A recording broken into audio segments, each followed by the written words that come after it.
Trillion dollar, $100 trillion से ज्यादा लूट के लेके गए।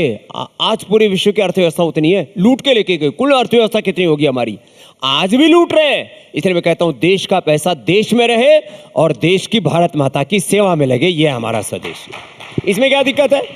तो हम तो लोगों को अच्छा केश कांति, दंत कांति दे रहे हैं, हम लोगों को अच्छा फेस वॉश दे रहे हैं, अच्छी साबुन दे रहे हैं, अच्छा गोनाइल दे रहे हैं, हम तो लोगों को गाय को घी खिला रहे हैं, और ये रिफाइंड ऑयल खिला खिला करके लोगों का दिमाग का दिवालिया निकाल दिया। छोटे छोटे बच्चों को भी पार्किंसंस, अल्जाइमर, डिमेंशिया जैसे रोग हो रहे हैं। ए बच्चों, एक चम्मच घी खाली पेट खा लोगे तो 100 साल तक दिमाग की बत्ती जलती रहेगी।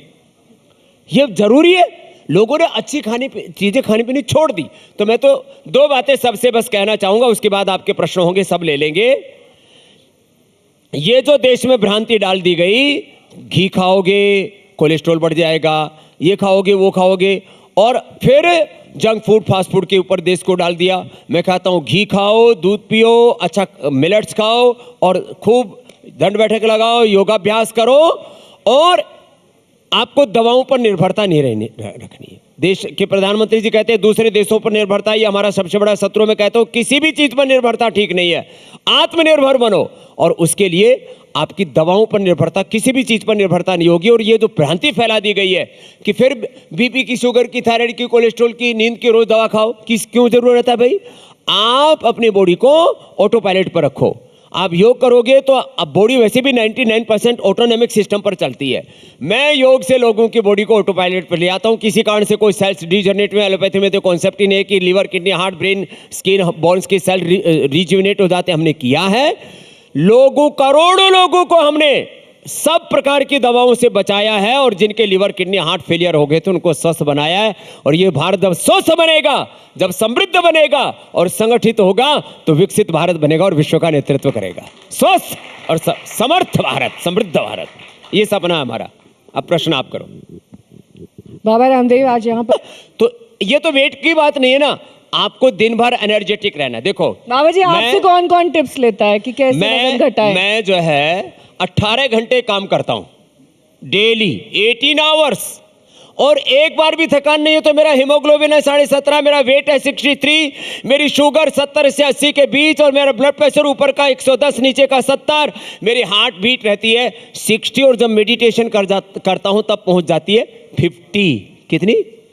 50। एक दिन हमारे पतंजलि में वेलनेस है, 3000 लोग वहाँ आते हैं, और हम लोगों को नॉन डायबिटिक करते हैं, लीवर किडनी ठीक करते हैं, लोगों का बाईपास से बचाते हैं, लीवर किडनी ट्रांसप्लांट से बचाते हैं, वेट कम करते हैं। तो एक डॉक्टर आकर के मेरा पल्स देख करके, और वो बेचारा घबरा गया, उसकी आंखें पथरा गई। मैंने कहा क्या हुआ? बोले आपकी तो पल्स, मैं मेडिटेशन करके उठा ही था, तो बोले आपकी तो पल्स चल रही है 50, आर यू ओके? मैंने कहा मैं तो ओके हूँ। तो और आजकल बच्चों की धड़कने ऐसे ही 70-80 पर, और किसी को गर्लफ्रेंड बॉयफ्रेंड मिल जाए तो हो जाती है 100,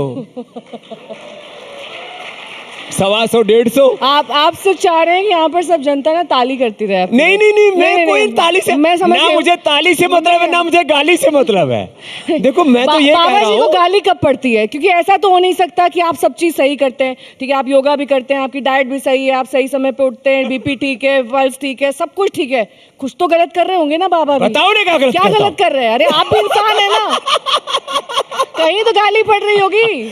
अरे गाली देने वाले तो जो योग से, आयुर्वेद से, सनातन धर्म से, भारत के उत्कर्ष से डरते हैं, वो थलवे हमको गाली देते हैं, थलवे। तो जो कुछ नहीं करते वो कहते हैं ये बाबा इतनी मेहनत कर रहा है, हमारे लिए कुछ छोड़ ही नहीं रहा। तो ऐसे कुछ लोग तो ईर्ष्या करते रहे। भगवान राम से ईर्ष्या करते नहीं करते थे? कि भगवान कृष्ण जी से ईर्ष्या करते थे कि नहीं करते थे? आज तक से भी दूसरे चैनल ईर्ष्या करते हैं कि नहीं करते? जब भी आपने देश के मुद्दों पर बोला, लोगों ने आप पर उंगली उठाई, फिर आपने बोलना ही बंद कर दिया। अब वो कोई भी मुद्दा हो सकता है, मैं कई मुद्दे गिना सकती हूँ, पर मैं आज इस मंच में, क्योंकि हेल्थ का समिट है। हाँ। तो अब बाबा जी इतना परहेज क्यों करने लगे हैं? क्योंकि आप तो नहीं, मैं दरअसल मैंने बोल दिया बीच में, ये ड्रग माफिया, ये मेडिकल माफिया, ये हॉस्पिटल माफिया, बहुत सारे माफिया आपने भी दिन में बुलाए होंगे, थैंक यू फॉर दैट। तो आपने अब ऐसा साफ स्पष्ट बात यह है कि आपने बहुत से लोगों का बिजनेस बंद कर दिया। उसमें एक है मेडिकल प्रोफेशन से जुड़े लोग, थेरेपिस्ट जो मसल एक तमाम तरह के दर्द दूर करते हैं, वो जो प्रोटीन पाउडर सप्लीमेंट बनाते हैं, अरे वो प्रोटीन पाउडर नहीं, पोटी खिला रहे थे, मुर्गी का अंडा। और ये सब, ये जो मसल बनाने के नाम पर मसल गेनर और वो अलग अलग प्रकार के जो केमिकल्स खिला रहे थे, उससे लोगों की किडनियां, लिवर आदि खराब हो रहे थे। और मैं तो आज स्पष्ट रूप से कहना चाहता हूं, मेरा विरोध करते हैं लोग बेशक, लेकिन वो आत्म मूल्यांकन करें, आत्म विश्लेषण करें, जरा सोचें कि जो हम सिंथेटिक दवाइयां खा रहे हैं किसी भी चीज के लिए, सिंथेटिक दवा, synthetic hair care, dental care, skin care, synthetic home care, synthetic कपड़े, सिंथेटिक जूते चप्पल, सब सिंथेटिक चीजें हमारी एनर्जी को डाउन करती हैं, डिस्ट्रॉय करती हैं। मैं लोगों को जीवनीय ऊर्जा देता हूं और इसीलिए मेरे बाल असली वाले हैं, काले हैं, कोई और- डाई नहीं है। और असली वाले नहीं, हाँ। और डाई तो तो काले धन पे बोलना क्यों छोड़ दिया आपने बाबा जी? जब काले बाल की बात हुई मुझे काला धन याद है। क्यों? मतलब आप इतना मुखर होके बोलते थे। काला धन दिख रहा है इनको, अरे, काला मन भी तो हर देखो कोई- लोगों का हो गया। तो ये बात सही है, काला धन भी एक मुद्दा है, लेकिन काला मन उससे भी बड़ा मुद्दा है। तो मैं राजनीतिक मुद्दों पर आप नहीं बोलेंगे? नहीं, मैंने आज ये बोला कि भाई ये जितने भी हम सिंथेटिक दवाइयां खाते हैं ना, ये हमारे नेचुरल सेल मेमोरी के खिलाफ है। अब हमारे लीवर में, हमारी किडनी, हमारे ब्रेन में, हमारे लंग में, हार्ट में, सब जगह एक नेचुरल मेमोरी है, वो हजारों लाखों करोड़ों वर्षों से चली आई है। तो जितने भी हम सिंथेटिक चीज़ें यूज करते हैं, बॉडी हमारी उसके खिलाफ बगावत, विद्रोह करती है।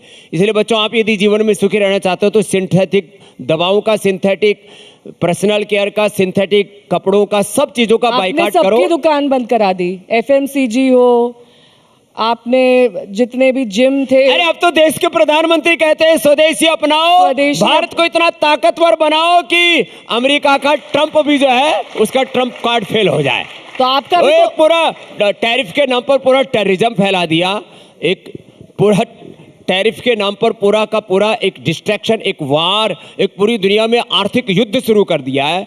भारत को यदि शक्तिशाली बनाना है तो स्वदेशी को अपनाना है, तो देश के प्रधानमंत्री जी भी कह रहे हैं जरूरत है इससे स्वदेशी तो की। आपका भी फायदा हो रहा है। फायदा देश का होना चाहिए। स्वामी रामदेव तो वही लंगोटी वाला है और वही धोती वाला है। अपना फायदा तो देश के फायदे में अपना फायदा है।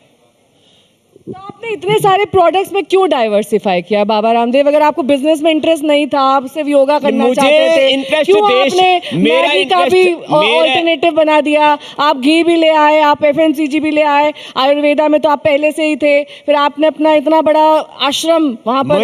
मैंने लोगों को घी तो खिलाया, जहर तो नहीं खिलाया, और वो भी गाय का घी खिलाया, और उसमें भी मिलावट नहीं की। अगली बात देखो, बात यह है, इस देश में कोलगेट बिकता है, पेप्सोडेंट बिकता है, लक्स लाइफ बॉय बिकता है, जितने भी एमएनसीज के प्रोडक्ट बिकते हैं, उससे फायदा किसी का भी क्या हो रहा है? देश का पैसा देश के बाहर लेके जा रहे हैं। सारी विदेशी कंपनियां